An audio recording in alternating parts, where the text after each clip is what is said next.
سلام طعنا هابلنا خبركم تخاتلتنا أنا الساعة زبلنا يوم حابريتات حزنا لكم مسئنا لنا فلماقن كان درستاتهم عزز سراوي تقرأينا بقنبارات كبتنو خامز تقبرو تحابيرهم كابيرو رئيس محدار تقرأي حادث سنبت زينا خامز تسمع تحابيرهم مونغو سراوي إيرتران سراوي تيبيان ناي تغسلوت خامز تجمر تحابيرهم جنرال مقبي حيلة تدالينا لنا خبل قلص خامز قبر تحابيرهم زبلون كالوتنا لونا حيج جمع نابزرزرهم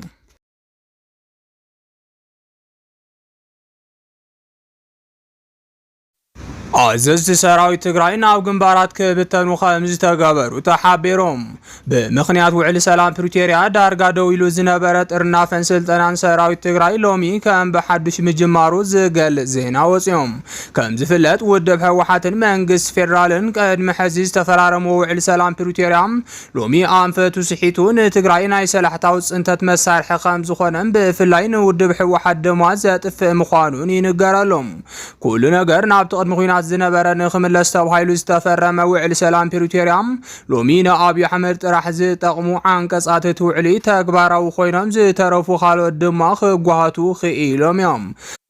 فيدرال منغستي برك زبالو سراويت تقراي باتوعل مسارات كسنابتلو بزحاتو مسارات تسنابتو خوينم بتوساخي امر خاب عتك زبزح خبرت اصوارات تقراي نام مكلخل سراويت واهيبو مويم يخون بر فيدرال منغستي بوغنو كغبرم زنبرم غدات كمملاس تورر غزات تقرايم مملاس فناقلت زبالو غدات كتغبرم ايكالن زلوم بتوساخ دما لومي ودب حواحات كاب حقن اتسمع بريتوريا وصان انت سرز فيدرال منغستي قبول غيرو خمز وسدن كاب حق وصا زخونه وسانه بورد مرصا ኢትዮጵያ ካስተካከል ከምዘይ ከአለን ይንገራሎም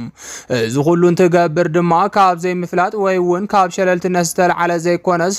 ኮነ ተባሂሉን ተተሊሙሉን በስርዓት ብልጽግና ዝፍጸም ዘሎ ምዃኑ ይንገራሎም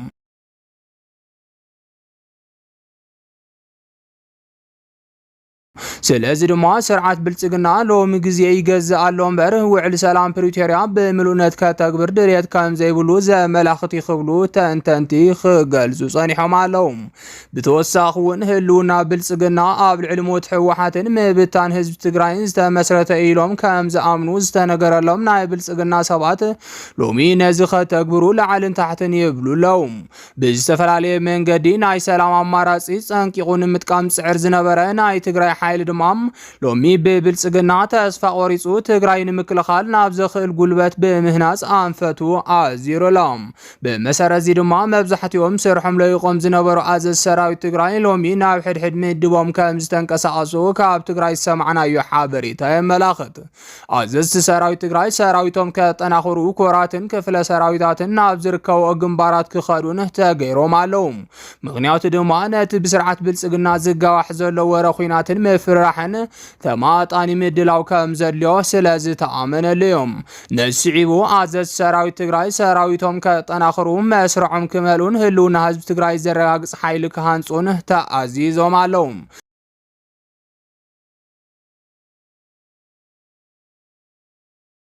بتوساخون ጉዳይ ዞዋ ምዕራብ ትግራይ ኣብ ዝሓዝናዮ ወርሒ ናብ ትግራይ ንምምላስ ዘኽእል አንፈት በመራሕት ሰራዊት ትግራይ ከም ዝወፀ ተሓቢሮሎም ህሉ ኩነታት መዛበልቲ ኣዲቦት ዝወፀ አንፈት ዞዋ ምዕራብ ትግራይ ወይ በሓይሊ ወይ ብጽዕንቶ ኣብ ልዕሊ ፌደራል ኣብ ወርሒ ሰነ ነፃ ክወፅእ ውሳነ ተዋሂብሎም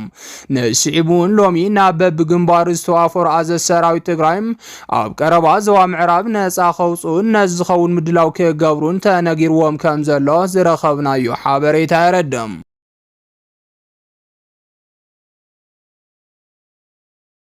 كابيرو رئيس محدار تقراي حادث سنبت زينا خامز تسمعت حابيروم كابيرو رئيس محدار تقراي ابز حجي ساعات نبوزحات بزا سنبت ملكو حادث زينا خامز تسمعت زقل زينا وصيوم كم زفلت ابز حجي ساعات تقراي زمرح زلو غزياو محدار تقراي مخانو زذكريوم از غزياو محدار تقراي بجنرال تادس ورد زمرح زلو خوينوم مستي اب تقراي زلعله تقبالنت كم زلو زنقرلو ودب حو حد ما اب غونصات يوم كم زلو ينقرلوم ولا كوا علاو زخونه تقاوموتات ኣብ ልዕሊ ጀነራል ታደሰ ወረዳ ይምጾም ብውሽጢ ግን ምስ ውድብ ሕወሓት ዝነበረ ርክብ ይብጠስ ከም ዘሎ እንዳተገለጸ ይርከብ። ምክንያቱ ድማ ጀነራል ታደሰ ወረደ ገና ኣብ ናይ መጀመርታ ስልጣኑ ብሕወሓት ዝተወሰኑ ውሳነታት ካልዕሎም ምጅማሩ ስዒበዮም።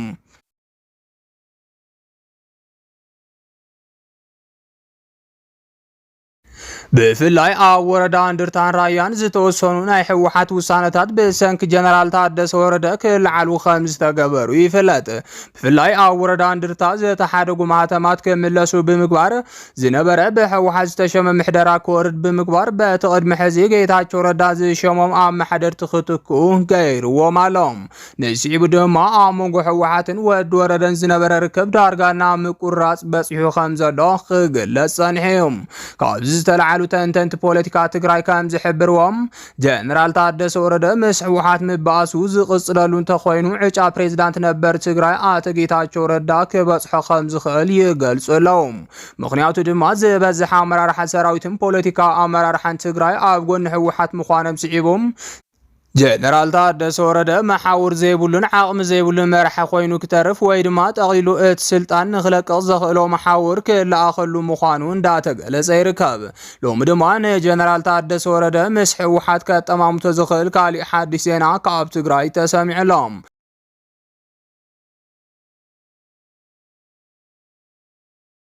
ተሓድሽ ዜና ድማ ጀነራል ታደሰ ወረደ ኣባላት ሰራዊት ትግራይ ዝኾኑ ሰባት ምስ ዕጥቆም ናብ ሓራ መሬት ልኢኽዎም ኣሎ ዝብል ክስዮም። እዚ ብደገፍቲ ሕወሓት ዝቐርበሉ ዘሎ ክሲ ኣብዚ ሕጂ ሰዓት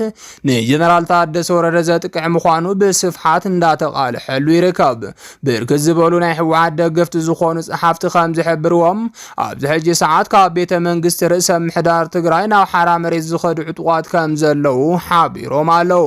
ንስዒቡ ድማ ምክትል ሓላፊት ሓለዋ ቪአይፒ ቢሮ ርእሰ ምሕዳር ትግራይ ዝኾነት ተጋዳሊት ሙለይ በርሀ ዝተባሃለት መርሖም ዕጡቋት ካብ ቤተ መንግስቲ ምስ ሙሉእ ዕጥቆም ናብ ሓራ መሬት ከይዶም ኣለዉ ዝብል ዜና ኣቃሊሖም እዮም። ናይዚ ኩሉ ተሓታት ድማ ጀነራል ታደሰ ወረደ ዝገበሩ እቶም ደገፍቲ ሕወሓት ካብ ቤተ መንግስቲ እንዳዓጠቐ ናብቲ ሓራ መሬት ዝበሃል መሬት ዓፋር ይልእኾም ኣሎ ዝብል ክሲ እዩ ዝቐርበሉ ዘሎ። ስለዚ ድማ ጀነራል ታደሰ ወረደ ሕወሓት ብብረታዊ ቃልስን ምውዳቕ ይፅዕር ዘሎ ዝብል ክሲ ዝቐረበሉ ኮይኖም ምስ ውድብ ሕወሓት ተባይሱ ከም ዘሎ ዘመላኽቲ ተባሂሉ ድማ ብስፍሓት እንዳተቃልሐ ይርከብ።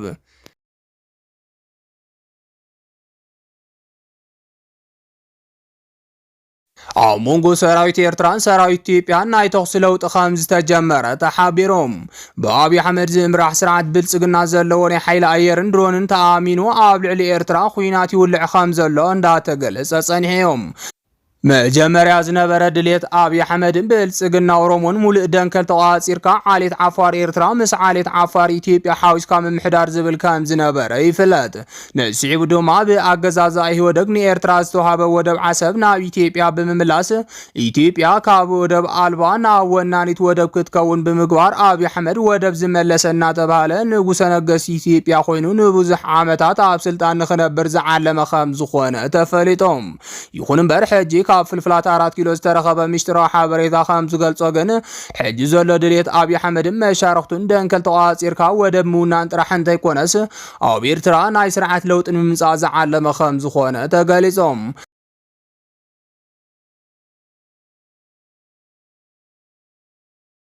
بمسارة تيكاب في البلاد 4 كيلو استرخب مشترى حابريتا عباي هاجر أمريكان توكلت معرابيان مسابا دي سابا زركو أمرار حبرجيرنا حمدو كام زمخرون ندحرم إلى سرعة سياسة فوركم إرترا منجست أربع خوينا من عندري تاشبرتن خيط خون نايشجر منجست فنو تخارتا خامس ترالون زيت تخايدو أبسم عنت كام استبسحن تفلتهم سلازد ما زخينات زجمر زلو بدليت أبي حمد تيكونس بدليت حيالات هاجرات كام زخونة زرخبنا يو حاضري تردم حيالات هاجرات كأي حبار بمقصارا مبرا أفريقيا لعلنا أنكر رجاج راس لزل لونن نتلو خنز في السمو مثلنا منجستاس لزل لونن أفكرنا أفريقيا حادش كرز هاجرات نخفت أرن حادش سوات ناب سلطان خمسون كابز حازو تلمي بود دائرة حاد خمس زخونة تحبيرهم كبارات كيلو استرخبت وسخ حبري تخمس جلسام أمرار حبر جدنا حمد وإثيوبيا ونانت بحر نخد كون كمستسمع معه تجلسام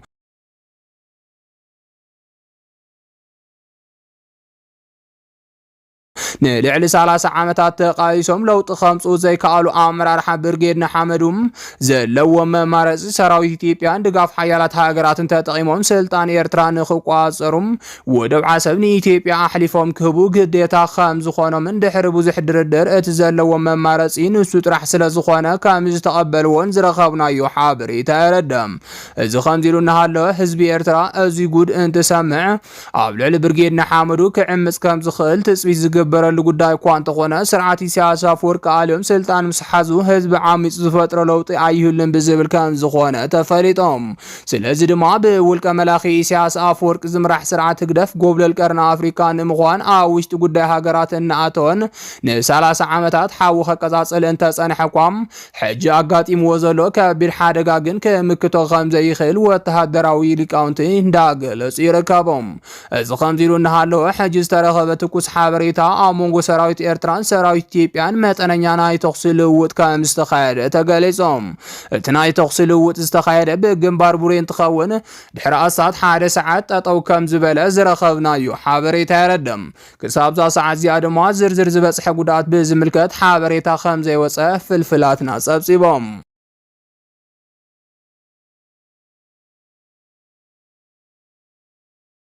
ጀነራል ምግበይ ሃይለ ተዳሊና ለና ክብል ግልጽ ከም ዝገበረ ተሓቢሮም። ኣብ መንጎ ኤርትራን ኢትዮጵያን ጦርነት ንምጅማር ናይ ክልቲአን ሃገራት ወተሃደራዊ ኣዘዝቲ ንሰራዊቶም ህጹጽ ትእዛዝ ከም ዝሃቡ እንዳተገለጸ ይርከብ። بمسارات تسترخب حبريتا بفلاي والك ملاخي سياسة فوركي كل هاجرون مكلخال ناب جنبار كخطط على زبل تزاز كم زهاب تفليتهم عبد الحجي وانا موجير تراني تيبيان كبير نايك آلات من ملاس كم زلا يفلاتهم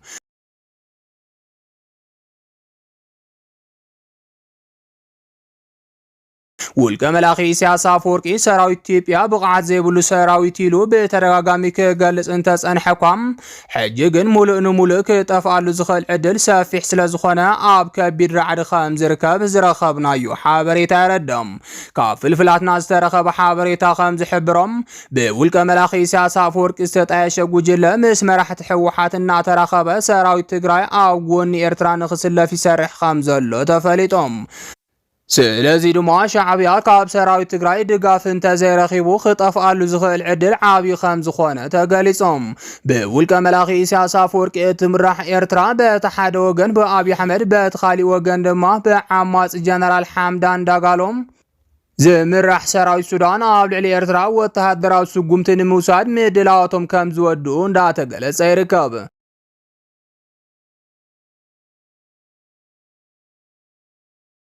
معخنات زينا فيدرال بجنرال ميغوي هايله زمرح امرار حسراوي تግራይ ናብ ኤርትራ ብምኻድ ምስ መራሕቲ ኤርትራ ዘተታት የካይድ ከም ዘሎ ናጸብጸባ ይርከባም። እዘን ኣፍን እዝንን ፌደራል መንግስቲ ዝኾና ማዕኸናት ዜና ጀነራል ምግበይ ሃይለ ብኤርትራ ኣቀባብላ እናተገበረሉ ኢለን ዘርግሖ ቪድዮ እውን ከም ዘሎን ኣብ ማሕበራዊ ሚድያ ይቀባበሎ ከም ዘሎ እንተፈሊጦም። ይኹን እምበር እቲ ተዘርግሐ ቪድዮ መንነት እቲ ጀነራል ብንጹር ብዝኾነ መንገዲ ስለ ዘየርኢ ምርግጋጽ ከም ዘይከኣል ብዙሓት ምሁራት እንዳገለጹ ይርከቦም። ሕጂ ካብ ሱዳን ዝተረኸበ ሓበሬታ ከም ዝሕብሮ ዓማጺ ጀነራል ሓምዳን ዳጋሎ ኣብ ልዕሊ ኤርትራ ናይ ድሮን መጥቃዕቲ ንምክያድ ምድላዋተይ ወዲእ ኣለኹ ክብል ከም ዝገለጸ ተሓቢሮም። ጀነራል ሓምዳን ዳጋሎ ተሸኒፉ ዳርጋ ካብ ኩሉ ግዛኣታት ሱዳን ከም ዝሃደመን ናብ ጎረቤት ሃገር ሱዳን ሰራዊቱ ከም ዘጓዓዘን ዝፍለጥ እንትኸውን ንሽንፈቱ ቀንዲ ምክንያት ድማ ሻዕብያ ምዃኑ ከም ዝገለጸ ዝፍለጥ እዮም። ስለዚ ድማ ጀነራል ሓምዳን ዳጋሎ ኣብ ልዕሊ ኤርትራ حنا نايم فداي سقوم تخوسد يلو بزغلص مسرت درونات حبرات عرب امريس تقيمو اب علي ارترا سقوم تنمساد مدلاواتو خمز ودا مشتراو فلفلات اغاليصوم